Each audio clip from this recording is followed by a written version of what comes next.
We once had a teacher, the teacher of teachers.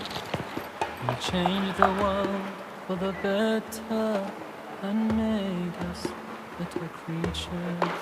Oh Allah, we've shamed ourselves, we've strayed from alignment. Surely we've wronged ourselves, what will we say from today?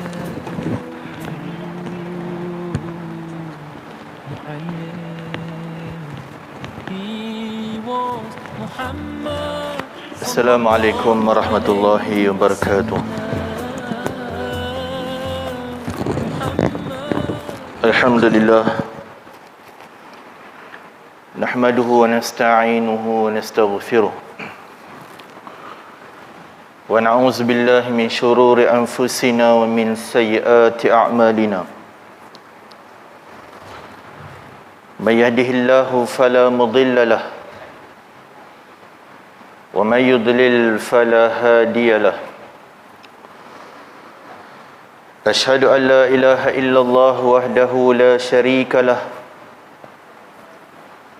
wa ashhadu anna Muhammadan abduhu wa rasuluh. Allahumma salli ala sayyidina Muhammad wa ala ali sayyidina Muhammad kama sallaita wa sallamta ala sayyidina Ibrahim wa ala ali Ibrahim wa barik ala Muhammad wa ala ali Muhammad kama barakta ala Ibrahim wa ala ali Ibrahim fil alamin innaka Hamidum Majid. Wa qala Allah azza wa jalla يا أيها الذين آمنوا اتقوا الله حق تقاته ولا تموتن إلا وأنتم مسلمون يا أيها الناس اتقوا ربكم الذي خلقكم من نفس واحدة وخلق منها زوجها وبث منهما رجالا كثيرا ونساء واتقوا الله الذي تساءلون به والأرحام إن الله كان عليكم رقيبا. وقال تعالى في آية الأخرى يا أيها الذين آمنوا اتقوا الله وقولوا قولا سديدا يصلح لكم أعمالكم ويغفر لكم ذنوبكم ومن يطع الله ورسوله فقد فاز فوزا عظيما. Tuan-tuan Imam, Tuan-tuan Bilal, Tuan-tuan Siak, Tuan Pengurusi, ahli-ahli Jawatankuasa Karya dan seterusnya hadirin dan hadirat yang dimuliakan dan dirahmati Allah Ta'ala sekalian.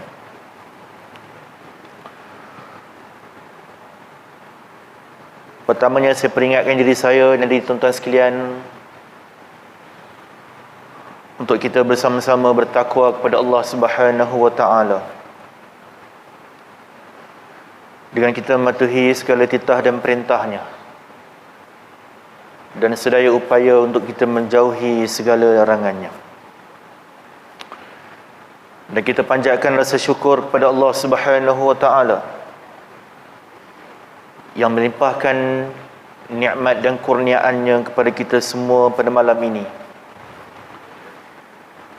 sehingga dapat untuk kita melaksanakan solat maghrib secara berjemaah, dan seterusnya insya-Allah kita memanfaatkan waktu yang sedikit pada malam ini untuk kita membacakan ayat-ayat Allah Subhanahu wa Ta'ala maupun sabda junjungan besar Nabi kita Muhammad sallallahu alaihi wasallam. Ya, mudah-mudahan Allah Subhanahu wa Ta'ala akan meningkatkan keimanan dan ketakwaan kita padanya insya-Allah. Baik, tuan-tuan dan puan-puan Allah sekalian, saya terus pergi kepada kitab kita pada malam ini. Iaitu kita sampai kepada muka surat yang ke-36 daripada kitab ini. Iaitu beberapa faktor dalam meraih ketakwaan. Disebut oleh pengarang kitab ini, iaitu Dr. Aib bin Abdullah Al-Qarni, ada beberapa faktor yang mana sekiranya kita terdapat faktor berkenaan dalam jiwa, dalam diri kita, mudah-mudahan kita akan dapat meraih ketakwaan terhadap Allah Subhanahu wa taala. Apa sebab pentingnya takwa? Tuan-tuan dan puan-puan sekalian, yang pertamanya jika kita lihat dalam Al-Quran sendiri, disebut perkataan yang berkenaan dengan takwa ini tidak kurang daripada 115 kali atau 115 tempat di dalam Al-Quran. Menunjukkan banyaknya Allah Ta'ala sebut tentang takwa. Bahkan kita pada setiap hari Jumaat, khatib yang bertugas, khatib yang menyampaikan khutbah, tidak lupa untuk memperingatkan jemaah yang sebelum itu khatib biasanya akan sebut, saya memperingatkan diri saya dan diri tuan-tuan sekalian, dia kata, agar kita bertakwa kepada Allah dengan sebenar-benar takwa, dengan mematuhi segala titah dan perintahnya dan menjauhi segala larangannya. Itu pesan khatib. Kerana apa? Kerana berpesan kepada takwa salah satu daripada rukun khutbah. Maka saban minggu kita diperingatkan dengan takwa, menunjukkan betapa pentingnya takwa. Bahkan dalam mukadimah yang saya baca kepada tuan-tuan tadi, iaitu ayat Al-Quran dalam surah Ali Imran ayat 102. Itu firman Allah Ta'ala, ya ayyuhallazina amanu taqullaha haqqa tuqatih wa la tamutunna illa wa antum muslimun.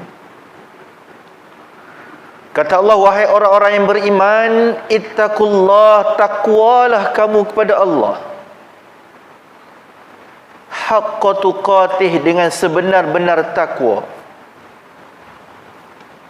wala tamutunna illa wa antum muslimun, dan jangan kamu mati melainkan kamu dalam keadaan menjadi orang muslim.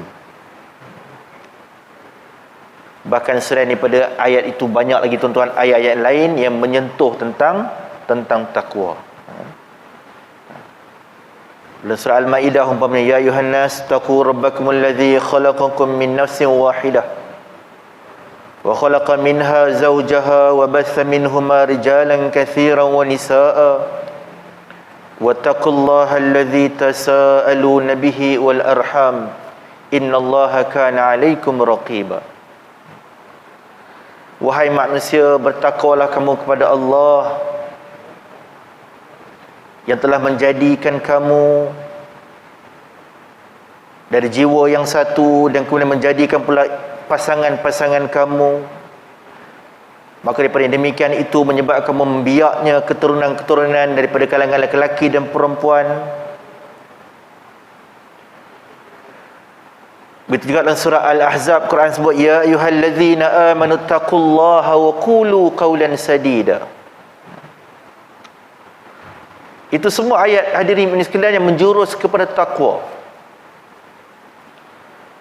Itu sebab saya sebut tadi bahawa dalam Al-Quran sendiri terdapat hampir 115 ayat yang menyentuh tentang takwa, nak menunjukkan bahawa takwa ini perkara yang sangat penting dalam kehidupan kita.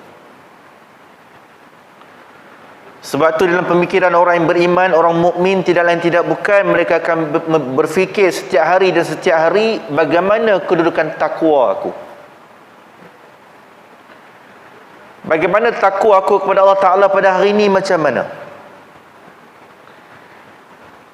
Orang yang beruntung tuan-tuan adalah mereka-mereka yang senantiasa upgrade meningkatkan takwa mereka kepada Allah Ta'ala. Jika semalam dirasakan takwanya berkurang, hari ini dia tambahkan nilai takwa itu. Itu ciri-ciri orang yang beriman. Baik, saya sebut pada kitab. Kata pengarang kitab ni, itu Dr. Aib bin Abdullah Al-Qarni. Di antara beberapa faktor yang dapat meraih takwa kepada Allah Ta'ala tadi tu, yang kita sebut takwa disebut banyak dalam Quran tu, nak dapatkan takwa ini hadirin sekalian, yang pertamanya dikata merasakan pengawasan daripada Allah Subhanahu wa Ta'ala, Zat yang Maha Esa lagi Maha Tunggal. Dia kata apa? Merasakan pengawasan daripada Allah. Dalam bahasa mudah kita hari ini, CCTV Allah. Dalam bahasa Arabnya, pengawasan ni hadirin sekalian disebut sebagai muraqabah. Sebab itu jika tuan-tuan buka kitab-kitab tasawuf, Ihya Ulumuddin, Bidayatul Hidayah, Hidayatul Salikin, ada bab yang disebut tentang muraqabah. Apa maksud muraqabah? Muraqabah ni maksudnya sentiasa merasakan Allah Ta'ala melihat apa yang kita buat. Sebab itu tuan-tuan dan puan-puan sekalian, beruntunglah kita sekiranya kita mampu mendidik anak-anak kita dengan sifat muraqabah. Kalau kita mampu mendidik anak-anak kita hadirin sekalian dengan sifat muraqabah, tuan-tuan tidak akan rasa susah hati. Sebab lazimnya anak-anak ini mereka akan berbuat baik di hadapan kita. Dalam arti kata lain, bila kita ada, nampak dia baik depan kita. Bila dia jauh daripada kita, ataupun duduk di asrama contohnya, kadang-kadang perilaku dia tak sama macam yang kita nampak di rumah. Itu sebab sebahagian di kalangan anak-anak ini, bila mereka terlibat dengan masalah disiplin umpamanya, bila mereka ditangkap oleh warden asrama, dimaklumkan kepada ibu ayah bahawa anak dia terlibat dengan salah laku di asrama, kadang-kadang mak bapak tak percaya tuan-tuan. Apa sebab tak percaya? Sebab dia tengok anak dia di rumah baik. Dia tengok anak dia solat 5 waktu tak pernah tinggal. Dia tengok solat waktu sentiasa jaga. Bila suruh baca Quran, lepas maghrib dia baca Quran. Tetapi tup-tup tengok-tengok tuan-tuan, dia terlibat dengan masalah disiplin di sekolah umpamanya. Apa sebab? Inilah yang penting yang dinamakan sebagai muraqabah. Muraqabah artinya dia pergi ke mana-mana saja tuan-tuan, dia merasai walaupun ayahku jauh, mak aku tak ada, contohnya lah, tetapi dia kata Allah Ta'ala senantiasa melihatkan aku. Sebab itu ada kisah orang soleh yang terdahulu kan. Jika tuan-tuan pernah dengar kisah ni, kisah yang telah berulang-ulang kali diceritakan tuan-tuan. Bagaimana satu tok guru ni, dia nak buat satu test kepada anak murid dia. Tok guru yang nak buat test ni tuan-tuan, dia tahu di kalangan anak murid ni siapa yang lebih pandai, dia tahu. Di kalangan anak murid ini, dia tahu siapa yang anak murid yang dekat dengan dia dan yang boleh diharapkan, ataupun arti kata yang lain, yang mampu untuk dia didik sebagai anak murid yang soleh. Ini tok guru tuan-tuan. Bahkan ilmu apa pun, ilmu silat sekalipun, ada tok guru dia tahu, oh di kalangan anak murid, inilah yang anak murid aku yang paling handal, yang mampu mewarisi ilmu persilatan daripada aku. Macam kita tengok cerita hantu. Kita tengok cerita hantu. Kan hantu ni Dia pergi belajar belajar silat dengan satu tok guru tu, apa nama, lupa nama dia. Tuan ingat nama dia?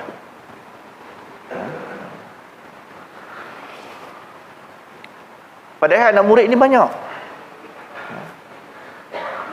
Ada hang jebat, ada hang kasturi, ada hang lekiu, ada.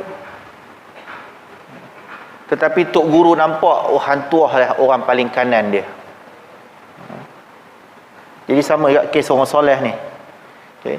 Dia nampak di kalangan anak murid, inilah anak murid yang dia nampak banyak mewarisi ilmu daripada dia dan mewarisi akhlak daripada dia. Lalu dia buat ujian. Wahai anak muridku semua, mari sini, katanya. Pada hari ini akan kuberikan tiap-tiap orang daripada kamu seekor ayam.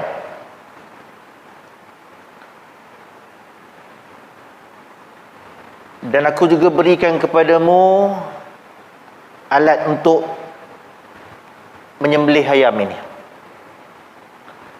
Jadi sekarang pergilah sembelih ayam ini ke tempat yang kamu tidak dilihat oleh orang. Anak-anak murid tuan semua pergi bertebaran lah. Ada yang ke tepi bukit, ada yang ke tepi gunung, ada ke lurah sungai, cari tempat yang tak ada orang untuk disembelih ayam. Cukup pertukaran waktu yang diberikan itu, mereka semua semula balik. Dia jumpa tok guru. Semua pakat bawa ayam yang dah disembelih. Terkulai semua tengkuk ayam dah. Terkulai semua habis. Kecuali seorang je anak murid dia yang tak menyembelih ayam tersebut. Ayam dia hidup lagi. Tok guru bertanya kepada anak murid yang tak sembelih ni, wahai anak muridku, apa sebab orang lain semua sembelih ayam, mencari tempat yang tak ada orang, tetapi kamu di sini bawa ayam yang masih hidup? Dia kata, wahai guruku, mana mungkin untuk aku menyembelih ayam ini di tempat yang kau katakan tidak ada yang melihat, sedangkan aku pergi ke mana-mana, wahai tuan guru, aku merasai bahawa Allah Ta'ala melihatku. Masya Allah tuan, ini brilian punya anak murid. Ini brilian punya anak murid. Apa sebab? Kerana dia telah sampai kepada tahap muraqabatullah, dia merasai pengawasan Allah terhadap diri dia. Sama kita tuan-tuan. Sama dengan kita. Kalau kita merasai muraqabah Allah Ta'ala di pengawasan Tuhan ni, kita pergilah mana-mana tuan-tuan. Pergilah mana-mana, insya-Allah kita akan rasa takut nak buat benda-benda mungkar. Takut nak buat benda maksiat. Sebab kita tahu kita pergi mana-mana pun Allah Ta'ala tetap melihat akan perbuatan kita. Sebab itu antara pesanan Nabi sebut ittaqullah haitsuma kunt. Bertakwalah kepada Allah, takutlah kepada Allah Ta'ala haitsuma kunta, di mana saja kamu berada. Dalam masjid itu tuan, kita takut Allah, di luar masjid pun takut Allah. Duduk dalam negeri pun takut Allah, duduk di negeri lain pun takut Allah.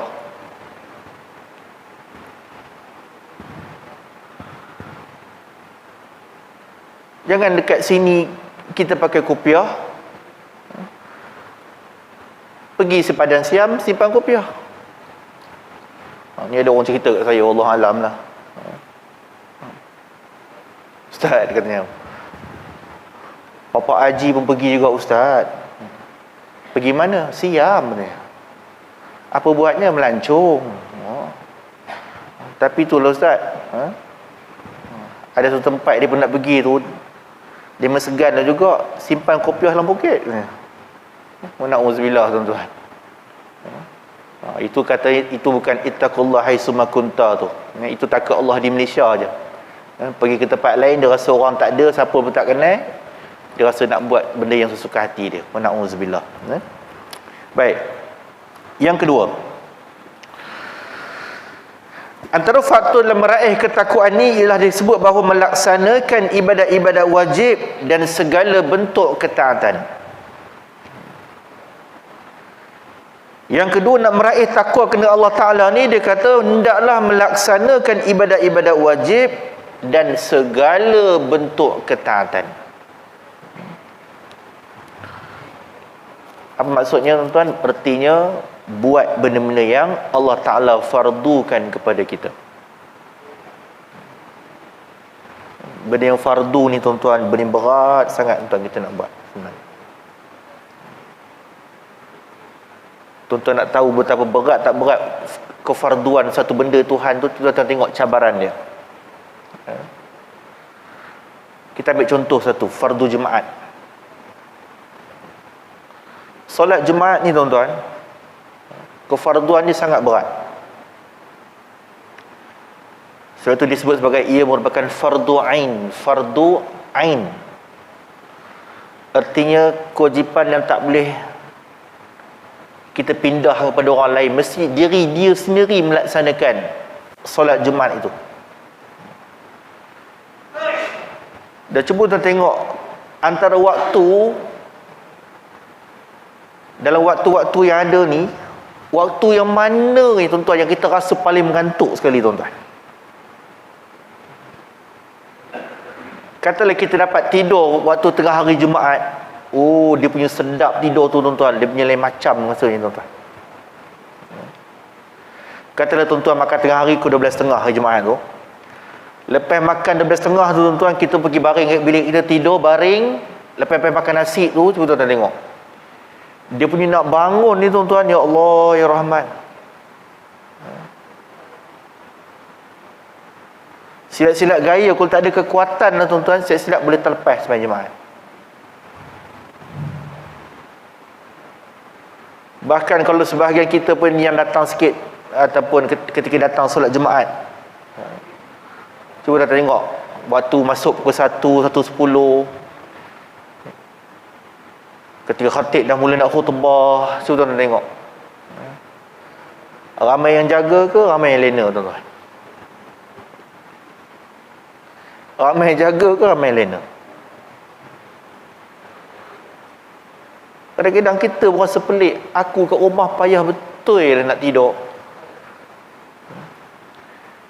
Kita kadang kat rumah payah betul nak tidur tuan-tuan. Kita mahu cakap sebagai tuan-tuan, pernah ada di kalangan tuan-tuan ni yang kadang-kadang di rumah pun nak tidur ni pukul 1 malam tak tidur-tidur lagi. Kalih ke kanan tak lena, kalih ke kiri tak lena. Kadang-kadang kat 2-3 pagi baru terlena. Saya pukul 5 dah nak bangun. Tetapi cuba tengok hari Jumaat tengah hari, terutama ketika khatib sedang khutbah, senang lena tuan-tuan. Senang lena. Setengah tu bukan kata jemaah dengan bilal-bilal boleh lena. Bukan bilal kat sini lah, bilal tempat lain. Ada orang cerita kat saya, ustaz, satu bilal tu dia punya lena dah hari masa tengah khutbah. Tiba-tiba khutbah dah habis, pengurusi cuit kat dia, Bilal, habis khutbah. Bilal tu bangun terus, Allahu Akbar. Terlupa khutbah, dia pula kata takbir. Imam tak kata takbir lagi tuan-tuan. Dia ingat dah sembahyang dah. Dia tak sedar dia nak kena qomat dulu. Nak cerita pun, nak cerita Jumaat ni memang lena sungguh. Memang senang sangat nak lena tuan-tuan. Jadi begitulah cabaran hari Jumaat, begitulah kefarduan hari Jumaat. Betapa beratnya, betapa beratnya rasa nak menunaikan satu kewajipan itu, begitu beratnya hukum terhadap kita sebenarnya. Hukum kefarduan yang diwajibkan ke atas kita. Baik, firman Allah Subhanahu wa taala, yu'minuna bil ghaib, yakni mereka beriman kepada perkara yang gaib. Surah Al-Baqarah ayat yang ketiga. Itu kata pengarang kitab bahawa alam gaib adalah segala sesuatu yang tidak boleh dilihat oleh panca indera manusia. Nama pun gaib tuan-tuan. Nama pun ghaib. Sebab itu bahasa Melayu kita ni banyak diambil daripada perkataan Arab. Sebenarnya ghaib ni asalnya perkataan Arab. Yang bermaksud benda-benda yang tidak nampak di panca indera. Dan kita dalam bahasa Melayu pun kita pakai perkataan ghaib itu. Dan kita tahu ghaib ni maksudnya tak nampak. Iaitu mereka beriman dan mengakui dan membenarkan kenabian Muhammad sallallahu alaihi wasallam, bahawa baginda menjelaskan kepada mereka bahawa di sana ada syurga. Kata orang kitab kita ni bahawa orang-orang yang beriman ini ialah orang-orang yang benarkan dakwaan Nabi sallallahu alaihi wasallam terhadap mereka. Umpamanya ketika mana Nabi sallallahu alaihi wasallam menceritakan tentang syurga, sedangkan tuan-tuan dan puan-puan sekalian, sedangkan syurga ni benda yang kita tak nampak, tuan-tuan. Dan kadang-kadang saya pun terkadang terfikir juga. Kita ni duduk di akhir zaman. Agak-agaknya lah kalau Allah Ta'ala ni menjadikan kita duduk dalam zaman Nabi kita Muhammad sallallahu alaihi wasallam, ketika Nabi menceritakan kepada kita, memberitakan kepada kita tentang ghaib, tentang benda-benda ghaib, benda tak nampak ni, umpamanya syurga, agak-agaknya tuan-tuan duduk dalam golongan di mana?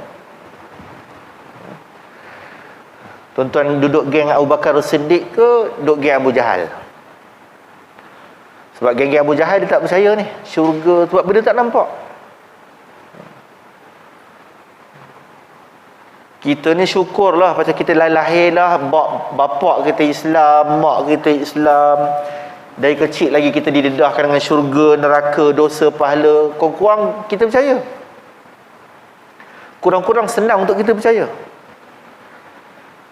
Tapi cuba tuan bayang kalau kita ni duduk di zaman Nabi Muhammad, yang ketika itu mereka dalam keadaan jahiliah, tiba datang Nabi SAW ini ceritakan tentang perkara ghaib, cerita tentang syurga, agak-agak kita ni percaya tak percaya, tuan-tuan? Agak-agak kita ni mungkin kita kata kami masuk orang percaya lah Ustaz, orang geng-geng sahabat lah, itu kita kata. Tapi kalau hakikat yang kita duduk di zaman itu belum tentu lagi, tuan-tuan. Takut kita satu geng dengan Abu Jahal, Abu Lahab semua ni yang tak percaya. Apa sebab? Kerana benda ni benda yang tak nampak. Macam kita hari ni dah, tuan-tuan. Semua kita tahu dah. Kita dah baca, kita dah faham. Solat berjemaah tu pahalanya lebih banyak daripada solat sendiri di rumah. Kata Nabi sallallahu alaihi wasallam dalam hadis riwayat Imam Bukhari Muslim, salatul jamaah afdalu min salatul fazzi bi 27 darajah. Sesungguhnya solat seseorang tu secara berjemaah lebih baik daripada solat bersendirian di rumah.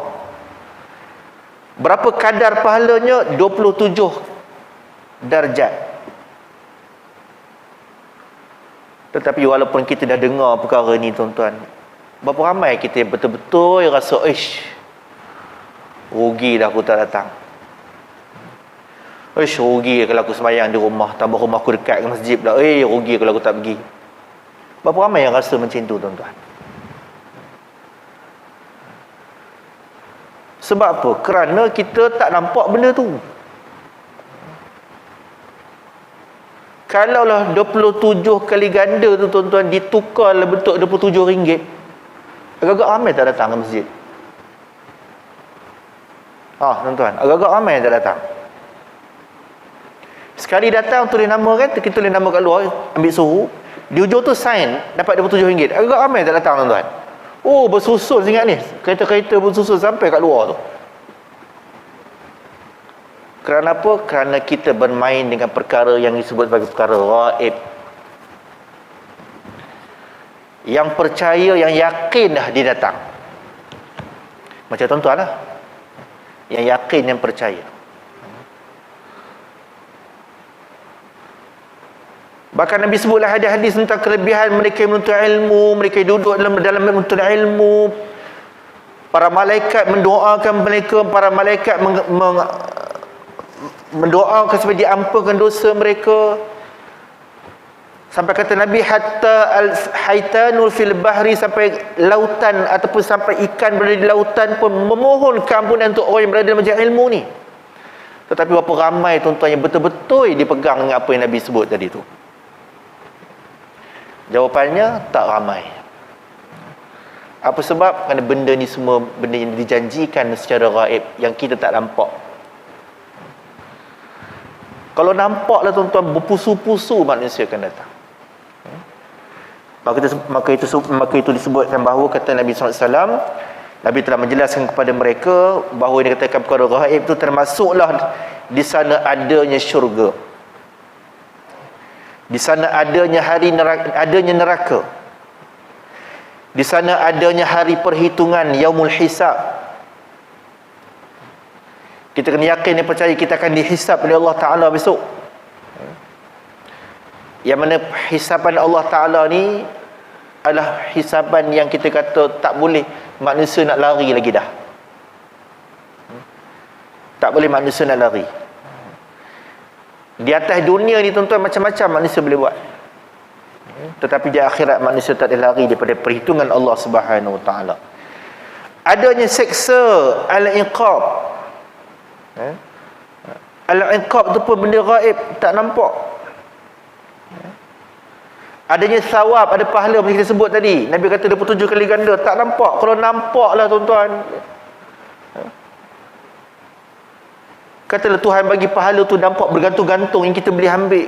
Ui, ya Allah tuan-tuan, hampir setiap waktu masjidnya akan penuh.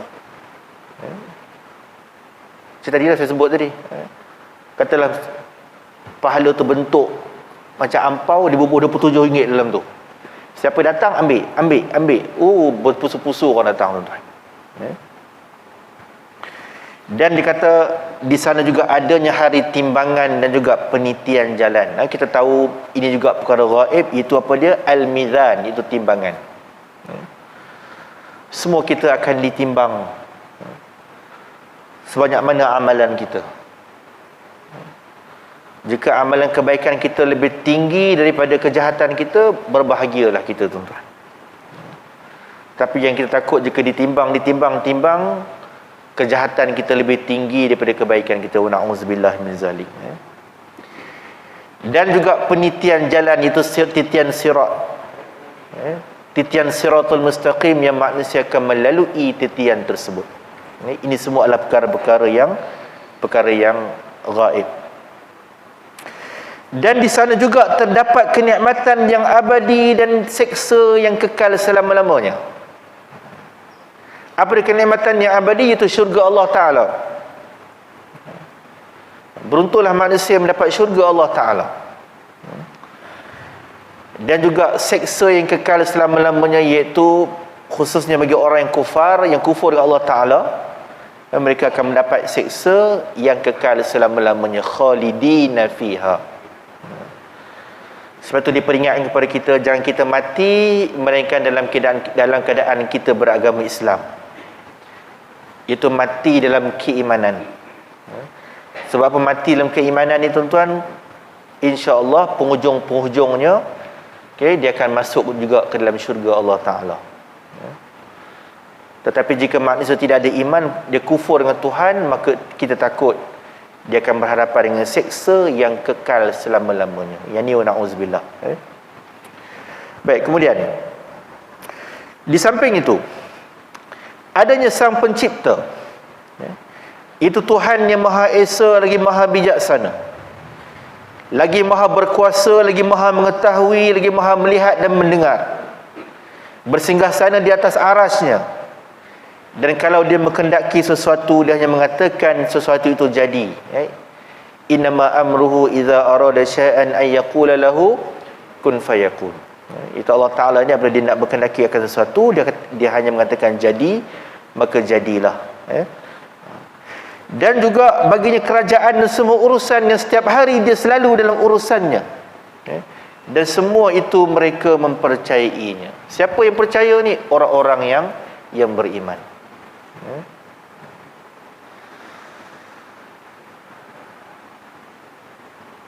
Sebab tu dalam surah Ar-Rahman Allah Ta'ala sebut yas'aluhu man fis samawati wal ard. Allah Ta'ala ni adalah Tuhan yang yas'aluhu, yang orang-orang yang meminta kepadanya, man fis samawati wal ard, iaitu mereka-mereka yang berada di langit dan juga mereka-mereka yang berada di bumi, yang senantiasa meminta kepada Allah Ta'ala, tak putus-putus minta. Dan tuan-tuan, kita tengoklah kehidupan yang Tuhan beri pada kita daripada kita dilahirkan sampai umur kita pada hari. Berapa banyak dah tuan-tuan yang kita minta kepada Allah Ta'ala. Berapa banyak dah. Dan kalau kita buat satu kajian lah tuan-tuan, daripada umur kita dilahirkan sampai hari ni, saya ingat hampir 70% kot rasanya dah Tuhan dah bagi dah apa yang kita minta. Tuhan dah bagi dah apa yang kita minta.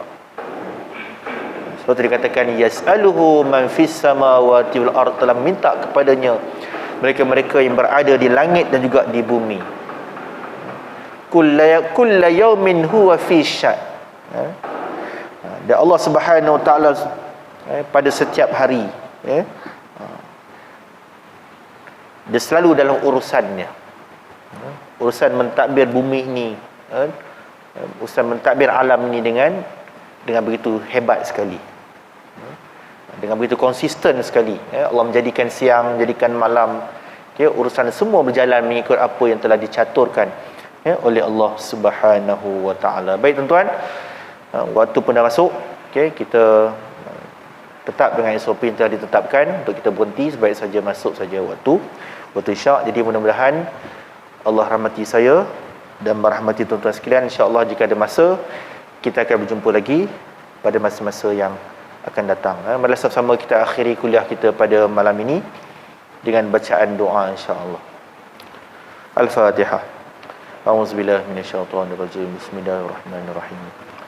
Alhamdulillahirabbil alamin arrahmanirrahim maliki yaumiddin. Iyyaka na'budu wa iyyaka nasta'in ihdinas siratal mustaqim. Siratal ladzina an'amta 'alaihim ghairil maghdubi 'alaihim waladdallin.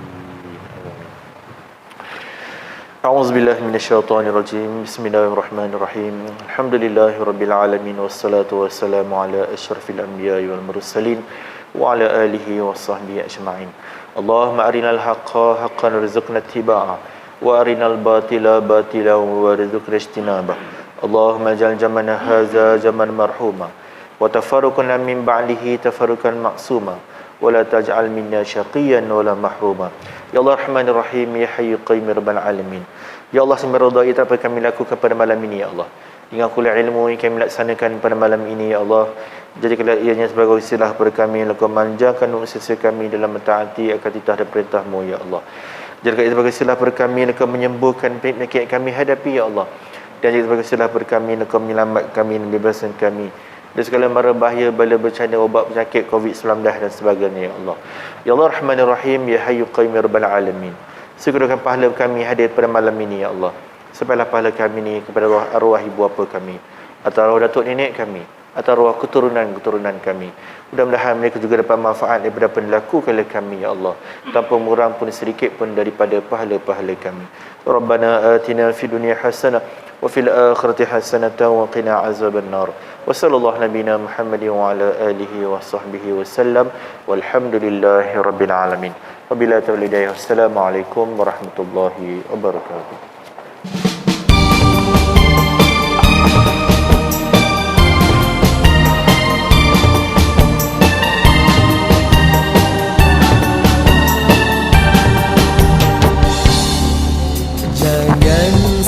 Sia-siakan umur terus berlalu tanpa membuat bekal untuk masa hadapan.